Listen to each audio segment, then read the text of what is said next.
You know, there have been a lot of headlines to do with the drought and the government response, and certainly not all headlines the government would have liked. There was the Nationals kicking up, not happy, first of all, that Pauline Hanson was getting credit to do with some of the measures, as well concerned that there wasn't going to be enough money spent. The Cabinet right now is thrashing out exactly what this package will be, set to finalise exactly what that package is going to be. It is going to mean more assistance from the federal government, but also it's going to mean the government, the federal government, pushing the states to chip in more money. We know there's been this divide between the government at a federal level, providing welfare for humans, the farmers out there in various towns, and on the other side, state governments helping out with fodder, with animal welfare. That's how the divide has sat so far. Is that going to end, though? The federal government saying that in terms of one of the big pushes here coming from the National Farmers Federation, relief from council rates, that they're not going to necessarily give this money. It needs to be the states coming to the party. Also, comment today from the Drought Minister about a possible push to have this whole issue, drought response, taken into Prime Minister and Cabinet, moving it from departments. He's adamant if that does happen, it's only on the table, according to David Littleproud. He's adamant he'll remain the Minister. I spoke to the Minister for Drought and Water Resources, David Littleproud, earlier today.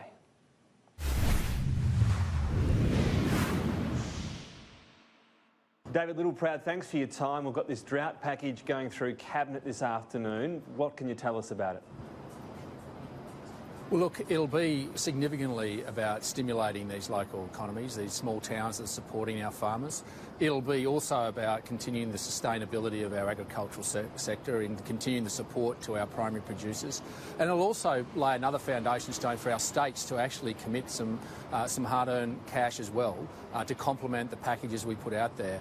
We've had over $7.5 billion that we as a federal government have committed, $2.5 billion in the here and now, and making sure farmers can have money in their pockets, money in the community's pockets, because the drought extends past the farm gate. It goes into these local economies. But we're the first government that's actually looked to the next drought and how do we tackle it? Learn the lessons in the here and now and prepare for the next drought through the Drought Future Fund, which is out having consultation now, and how that $100 million a year will be spent. So we'll continue to make steps towards our increased measures towards tackling this drought as the drought continues. We've always said that. This will be another tranche, and if it doesn't rain, then we'll have to go again. And we're just saying all the stakeholders need to come with us. We need to work together collectively to make sure that we have a drought response that tackles this, to get as many people through and gets these communities through it with them.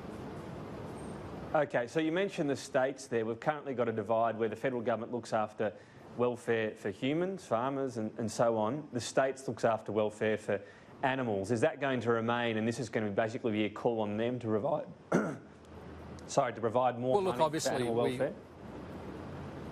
Well, obviously we've had a bipartisan agreement from all the states around our responsibilities to the drought, and we expect them to continue on with that. But we've also called on them to come further, particularly around rate relief, to pay the rates to councils of small businesses who are also hurting, and also farmers, to these local councils, and give payroll tax relief in addition to their responsibilities around animal welfare. They own those responsibilities at state level, and we're saying there's an opportunity for them to step up with us and make big and significant contributions to these local economies, and particularly when you look at the meat processing sector. Their drought is coming, because when it does rain, and it will rain, there will be a real shortage of supply for them of livestock to be able to slaughter, and invariably they're some of the biggest employers in our communities. And if you lose 200 or 300 jobs out of these towns, that will decimate these towns when it rains. There'll be another kick. So what the states could do is come on this journey right here and now and give payroll tax relief to those small businesses, to give them some support to prepare for when the rain comes. But we need everybody to put the shoulder to the wheel. We've never shirked our responsibility. We're going to continue to ramp up our response, and that's why, as I say, this will be a significant stimulus. It'll be about the continued sustainability of agricultural sector, but lay that foundation stone for the states to come with us. So when you're talking about rate relief there, you're saying that's up to the states? There had been talk of maybe the federal government subsidising that. Obviously the councils are struggling as it is. You want the states to provide a subsidy to mean that people on the land and surrounding areas don't have to pay rates or get rate relief? That's exactly right. Local government is the product of state government, and in fact there's every opportunity for the states to provide that. They're the mechanism that funds local government through the Constitution. This would be a real opportunity for the states to step up and give rate relief not only to the farmers but to the small businesses that support them, and also payroll tax. This is a real opportunity, a game changer for them to give a stimulus that would really piggyback off the stimulus that we're about to put out into these communities.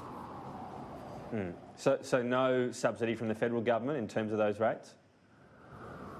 Well, I think this is where there's an opportunity for us to double down by state and federal governments to have a bigger impact. The stimulus that we'll be putting out is very significant, and it'll be an opportunity for the states to complement that and piggyback in complementing with rate relief and payroll tax relief. So this is an opportunity for leadership. We're not bashing them. We're just saying, please look at what we're going to announce tomorrow, and here's an opportunity for you to lead with us, to put your hand in your pocket and really have a significant impact in these small communities. That stimulus, are we talking about a measure here the Nationals party room actually passed, which was another $1.3 billion added into the Drought Communities program? Is that or something similar going to happen? Well, there's a suite of measures, but let me say the one thing that the federal government will not be doing is making the money that we announce tomorrow contingent on state governments matching it. We think there's a risk of the states actually not matching us. We're going to cut the cheque. We're going to cut the cheque and we're going to get the money out, because that's what these local economies need now. They need stimulation, and that's what we're going to do. We're not going to play politics. We're going to get on with the job and deliver, and hopefully the states will complement us with things like rate relief and also payroll tax. So there's a real opportunity, but this is a significant package, and one that we will not make contingent on the states matching us, because it may not happen, and then the only losers of that are the small communities and the farmers out there. Right, so it sounds as though then that was hinting at a yes, that the Drought Communities program could be expanded or another round of money put into that, and then you hope the states come to the party on rates. Is that what we're looking at? There's a suite of measures that go across the whole local economies, and it's very important we get that right. We understand the intricacies of these local economies. They're very finely tuned compared to big capital city economies. So our suite of measures go to the very heart of that, in making sure that we get people working and doing the jobs and keeping the economy going by putting money through those economies as quickly as we can. So there's a suite of measures, but it's a significant package that we don't want. Is it in the order of that $1.3 billion the Nationals called for? Well, the $1.3 billion is contingent on the states cutting half of that. We're not saying in any way, shape or form that the state governments have to match us.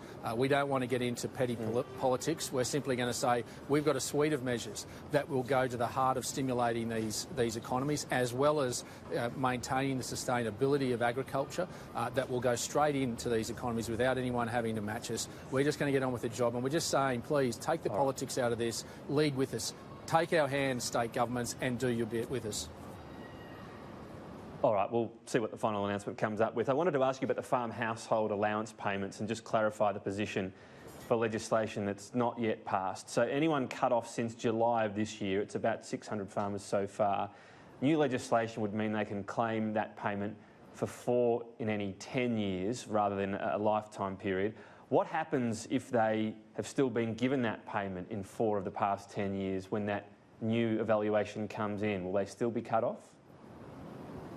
So we've made it very clear, Tom, and the legislation allows us to do that, and the Labor Party knows that, everybody knows it that reads it, that effectively that if you come off your 4 years in this drought, you will get a supplementary payment, and then that supplementary payment will go through to effectively June next year. Now, if in May we still haven't had any rain, the Prime Minister's made it clear, I've made it very clear, Senator Mackenzie, who's the Minister responsible for farm household allowances, made it clear that we will continue to make those supplementary payments again and again until this drought breaks. We're not going to turn our back on anybody. Amount of farm household allowance, that's what the supplementary payment is made up of?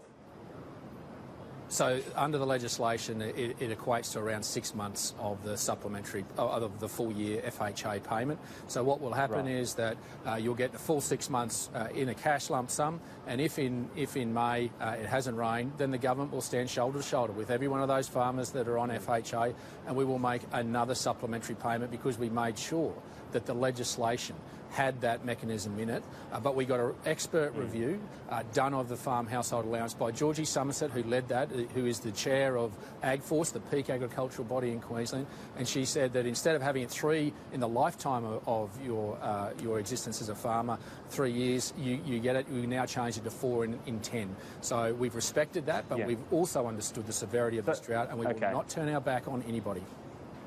So just on this supplementary element, though, you say if it doesn't rain, we'll do that. How do you decide that exactly? I mean, that's a bit of a vague way to say it, if it doesn't rain.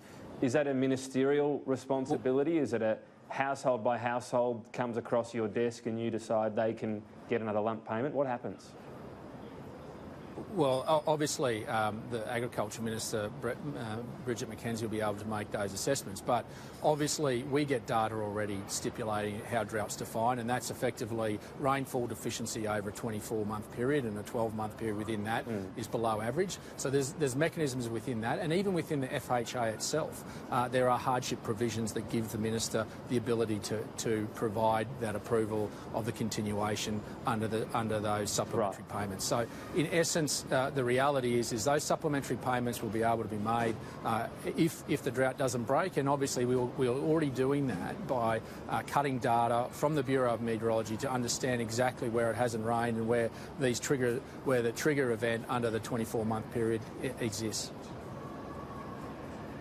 Okay, I mean, it sounds as though it'll be up to the Minister with some information provided as well. It's hard to imagine in the current climate, though, they're going to say no to people applying for this payment. Oh, totally, Tom, and that's why it's been disappointing that the Australian Labor Party has tried to politicise this. That has put uncertainty into people's minds. It's always been certain. They saw the legislation, and I thought we were bigger than that. I thought our Parliament was bigger than that, and sadly they've tried to add some confusion out there. The reality was it's always in the legislation that these supplementary payments were there. The government has been quite clear that we will continue to stand shoulder to shoulder with every farmer, and no one will be disadvantaged. We're going to get through this drought together. Hand in hand, and those FHA supplementary payments. But those people still get basically 6 months payment in a full financial year, so they're still getting less money. No, every 6 months they will get a top up if it has not rained. So whether that falls over a calendar year or a financial year, I think you're grasping at straws now. The reality is every 6 months we will continue to make sure that money will go out into people's pockets.